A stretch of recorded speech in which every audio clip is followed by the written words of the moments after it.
You're watching First Alert 7 News at 9 on the CW and live on YouTube with Lauren Munt and weather with Tom Tiefertiller.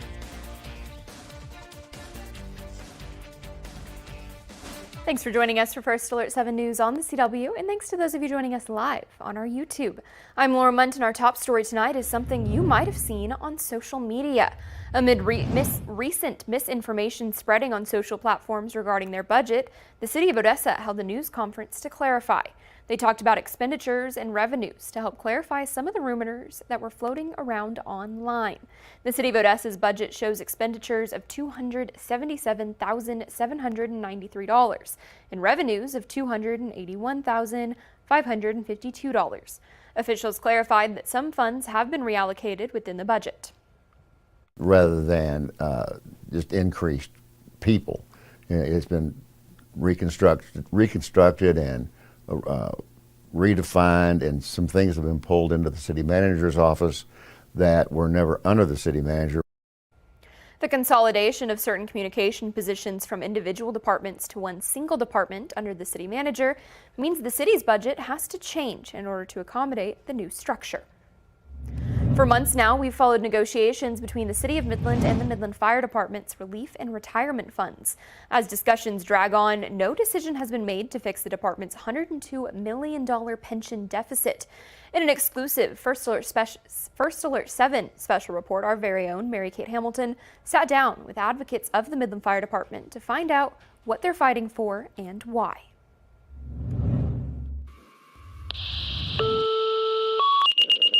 We're feeling that the tones are dropping again, but not for us to respond. We're wanting the council to respond to this call, and I feel like they're not.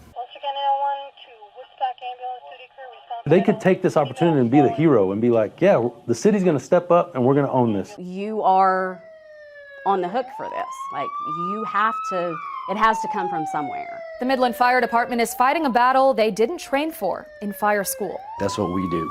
We stand up and we fight together as brothers. We fight fire together. We'll fight this together. A $120 million hole burned in the proverbial pocket that is the Midland Firemen's Relief and Retirement Fund. Now, Midland firefighters' pensions are at risk. It feels like the goalposts are moving. It feels like the target is moving. We don't really know how to plan or what goals to, look at from here. After months of discussions and deliberations between the Midland City Council and the MFRRF, there is still no solution to this tens of millions of dollars problem. Every week has been meeting after meeting after we feel like we're right there and everything, just something else. There's another hurdle that we just kind of don't see. The firefighters who say they're fighting for a fair negotiation on the pension deficit are fighting for more than their promised retirements. They're now fighting for retention, fair pay, and public safety. We're the lowest paid fire department in the West Texas region. The amount that they're getting paid, it's not suitable for them to be able to live here in Midland. Even if you just made cuts on the pension, firefighters aren't going to stick around because, like I said, they're barely treading water and they're here for this benefit. And if you take away the benefit, what keeps them here in Midland? It does affect you because their response times are going to be that, longer. That affects the entire city. In 2023, the Midland Fire Department lost 32 firefighters. Now, with benefits and pension at risk and salaries already 25% below the average of similar cities, that's according to surveys conducted by the City of Midland, some firefighters in Midland fear a larger exodus. If we continue this number, then we'll have to brown out stations or shut down stations where you won't have that response out of your area. They'll be coming from across the town to respond to a structure fire or a heart attack or whatever else you may have. If somebody was drowning in the pool, you don't want to wait 10 minutes for them to come across town to get that person. You want them there now. Time is an essence for these people, and no matter what their emergency is, it's their worst nightmare, and we need to try to get there to help them through it. For many firefighters, they don't want to go to another department or find a job in another field. The Midland Fire Department is full of men and women who love what they do and where they do it. Oh, he loves it, and he'll tell everybody it's the best, the best job in the world. The brotherhood of it. I would think everybody feels like they're part of the family, they're part of this department. I have a lot of buddies of mine that I work with that when their kids show up to the station, they call me uncle. Now, they say they only want what they've been promised. It really does give you a bad taste in your mouth when when you complete a job and you're not able to get what you were already promised. It's a line of work that requires sacrifice. Firefighters spend a third of their life at the fire department. That's missing birthday parties, that's missing soccer games, football games, shoulder injuries, back injuries, knee injuries, carcinogens, bodily fluids, and we're not complaining about any of that. It's just we signed up for the job. It's a line of work that some days follows them home. There was a car accident on 191. Our daughter I think she was about 2 at the time, and there was a baby that was deceased in the car accident, and her name was our daughter's name, and it wrecked him. Mm-hmm. I mean, it was one that he talked about and thought about a lot. Yeah. And that's just one example. Mm-hmm. It's a line of work that matters to the well-being of the city. We're here to help, and we're here to serve the community, and it just doesn't feel like sometimes like the city's got our back now.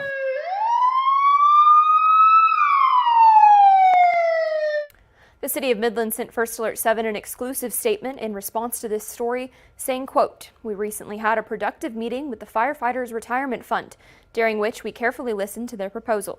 Our team is currently analyzing the numbers to ensure a thorough and fair evaluation." They went on to say, "We understand the importance of this issue and want to assure you that we are committed to finding a solution that supports our firefighters' future. Additionally, we recognize that pay is a crucial aspect, and we plan to address this as the next step following the resolution of the retirement fund matter," end quote. We will, of course, continue to follow these discussions and will update you when a solution is finally found. We're going to take a pause now and talk your weather forecast with Chief Meteorologist Tom Tieferteller. Tom, it was a really nice day outside today. Is that going to continue? Yeah, it is, because we're going to see a cool front arrive coming up tomorrow, and it looks like rain chances going down quite a bit. Let's go ahead and take a look at the satellite and radar view.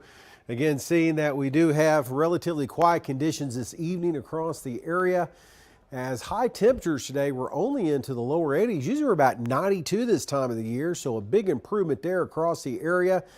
And again, we are looking at temperatures currently into the mid to upper 70s out there, so it's a very comfortable evening no matter how you look at it. Humidity levels remain a little on the high side out there, so we may see a couple of clouds develop towards morning, but I don't think we're going to see a lot of low clouds out there quite like we were. Taking a look at those hourly temperatures overnight tonight, holding up into the mid to upper 60s overnight tonight, as we'll have a few clouds to wake up to. That front rolls through tomorrow, maybe a shower with it, but for the most part, though, looking at some nicer conditions coming up just in time for the weekend. Thank you, Tom. After last week's heavy rain and flooding in Odessa, Ratliff Ranch Golf Course partially closed. The city says the Parks and Rec Department has been working hard, and the first 9 holes are now open for play. The city hopes the full course will be open by tomorrow afternoon. And turning to education news, earlier this week, we told you about Idea Public Schools' continued expansion into the Permian Basin. The new campus will be the 3rd Idea campus in the Permian Basin, housing 2 new schools, Idea Lopez Academy and a college preparatory school. Idea Lopez Academy will begin serving kindergarten through 2nd, and it'll add a grade level every year until it teaches kindergarten through 12th grade. The college prep school will begin with 6th grade levels in its first year and also continue to expand. Their goal is to prepare students in underserved communities for college by following a model that focuses on the people, programs, and culture. In those first years, we focus strongly on academics, personalized learning, really onboarding our students and families so that they are well supported while they attend Idea Public Schools. Our vision, again, is that regardless of the student's economic background, that a student can and should go to college.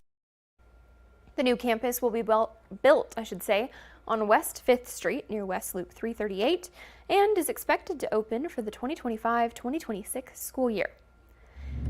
And this morning, UTBB held a ribbon cutting for its new outdoor fitness court. It features various bars and rings for body weight training and platforms in an open space for cardio. It's located along the campus walking trails just across the street from Stonehenge, and it's completely open to the public.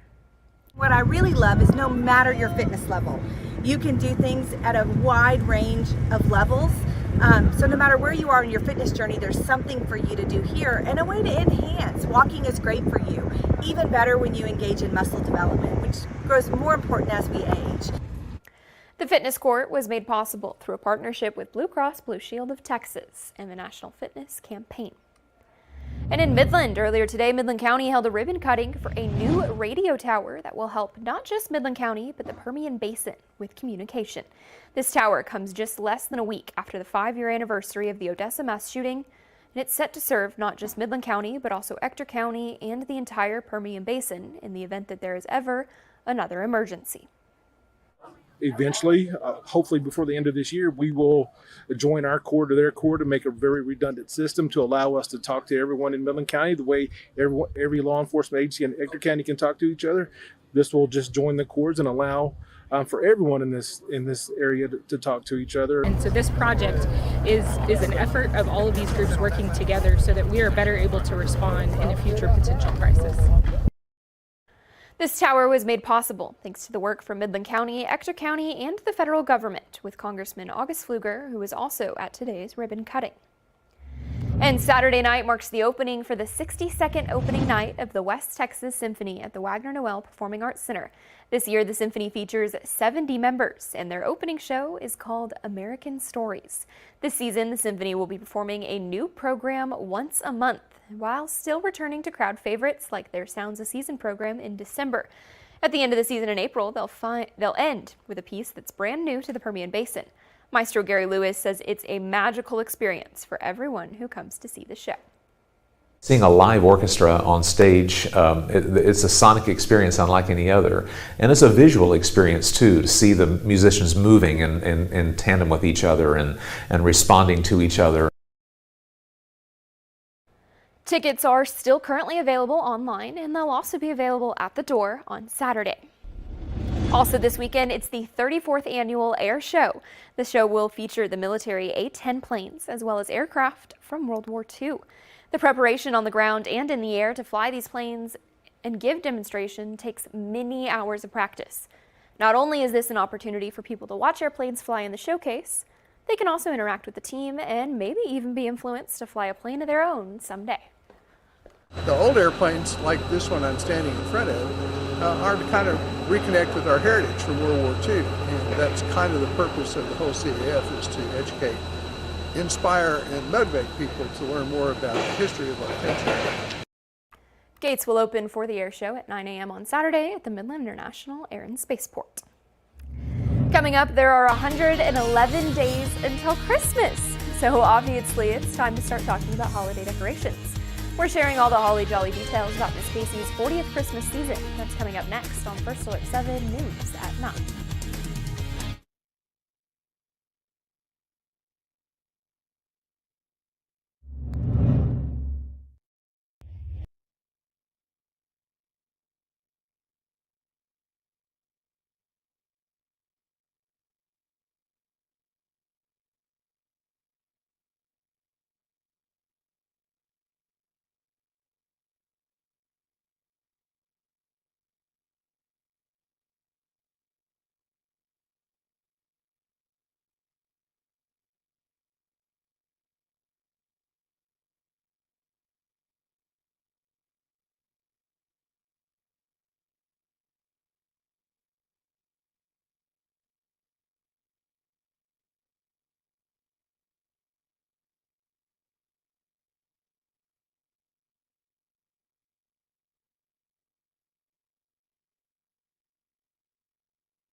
All right, it's time to deck the halls, grab some holly, and bake some fruit cake because according to Miss Casey's Christmas store, it is time for the holiday season.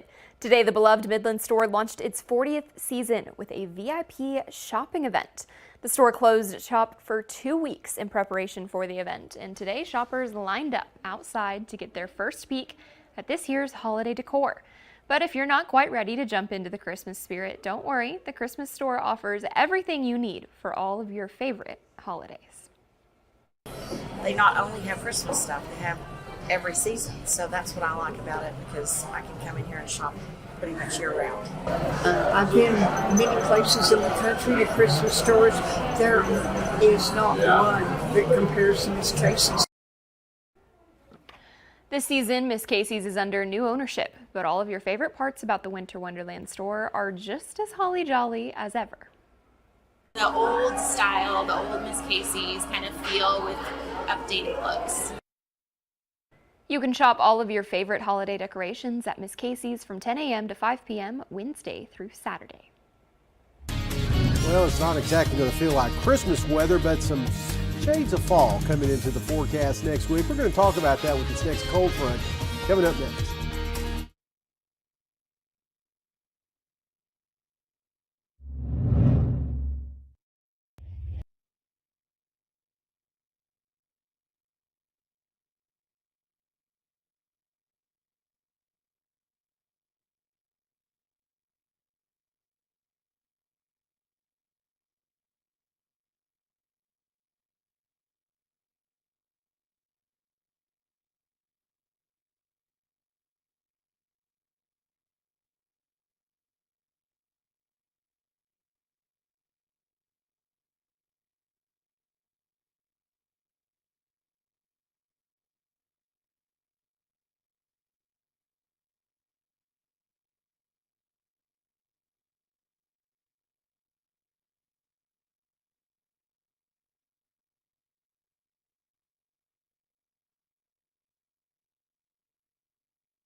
Now, from the First Alert 7 Weather Center, here's Chief Meteorologist Tom Tiefertiller. Well, things are calming down tonight shower-wise. Satellite and radar view, not a lot happening. There's a lot of green just above where it says satellite, and you can see that it has drifted down into central portions of New Mexico. That's that cool front, bringing some showers, thunderstorms in and around the Ruidoso area at the present time. So it looks like south central New Mexico is going to get the brunt of any showers overnight tonight. We may see a few clouds build up across parts of the Permian Basin as temperatures again into the mid to upper 70s right now. Humidity levels are coming up a little bit, so there may be some dew first thing in the morning. You know, I wouldn't rule out a patch or two of fog, but I think for the most part, though, it's not going to be as thick even as this morning across the area, is because we're going to have that front starting to stir things up a little bit. As that starts to slide down across the area, there's a disturbance associated with that pushing off to the north and northeast, or you can see it zipping off to the north and northeast. So we're going to get this front through tomorrow. Some gusty winds out of the northeast is going to be a possibility, and maybe a shower or two, but I don't think we're going to see a lot across the area. There's a position of the front. right now moving in through the South Plains. They're carrying a northwest wind now in the Lubbock area, and it's on back towards areas just north of Ruidoso up towards Albuquerque. That front is starting to slide down. High temperatures today, we really didn't do too bad. Some of the coolest in the state at 81 degrees out at the Miller National Air and Spaceport. As we saw 90s down across South Texas, even though they were seeing some rain, kept temperatures down in Houston. Looking at 87 degrees. Now this futurecast shows again the bulk of the rain off to the south. There may be a little bit across southeast New Mexico. And then we may see a few isolated showers, thunder showers early part of the afternoon. But for the most part, though, it does look like it's going to slide to the southwest. Some heavy rain not out of the question with some of those showers. We'll have to watch that, but I think for the most part, though, they are going to be very isolated. So for the rest of tonight, temperatures into the mid to upper 60s out there across the area. For tomorrow, excuse me, we're looking at the mid 80s in the forecast. And for the weekend, we're going to be looking for temperatures a little bit milder out there, well below the 90s where we should be this time of the year. So we're going to be in the lower 80s. We'll take that. But look at the mornings, though, coming up on Monday and Tuesday. Mid to upper 50s out there. A touch of fall has finally arrived. Up next here at 9, week 2 of the high school football season began tonight in Lubbock. We've got your local sports after this break.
Today, Big Spring kicked off week 2 of high school football. The Steers are in Lubbock tonight. They're playing the Westerners.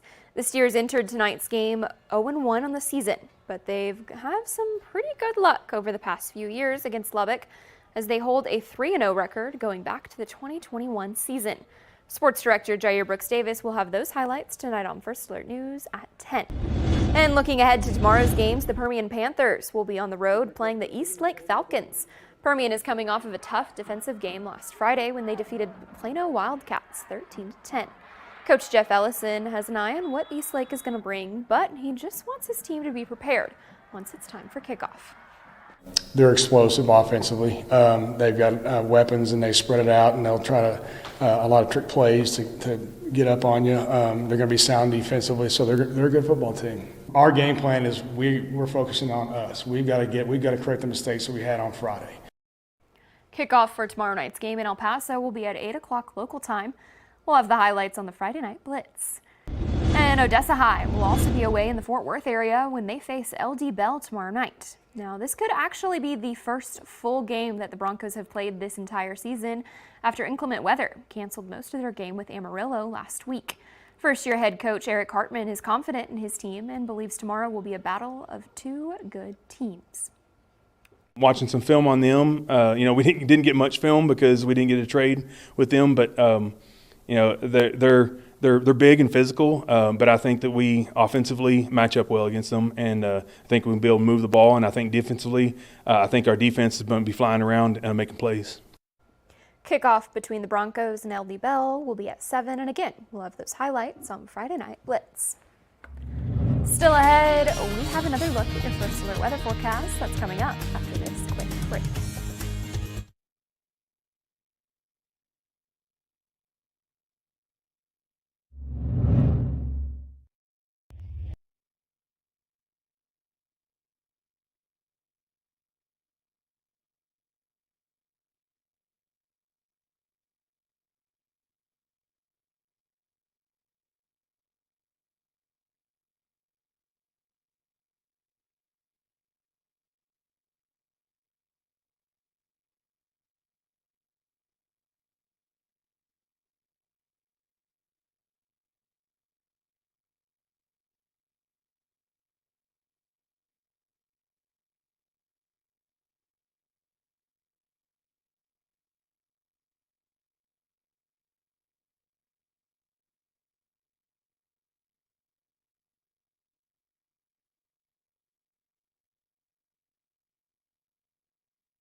Well, we are going to be looking at that cool front arriving coming up tomorrow. It's going to keep temperatures into the 80s. Now, we're keeping about a 10% chance of some isolated showers, thunder showers in the forecast with that. Best bet's going to be across the mountain areas into southeast New Mexico. This weekend, though, we dry out, clear up, and temperatures are going to be great behind that front, only into the lower 80s.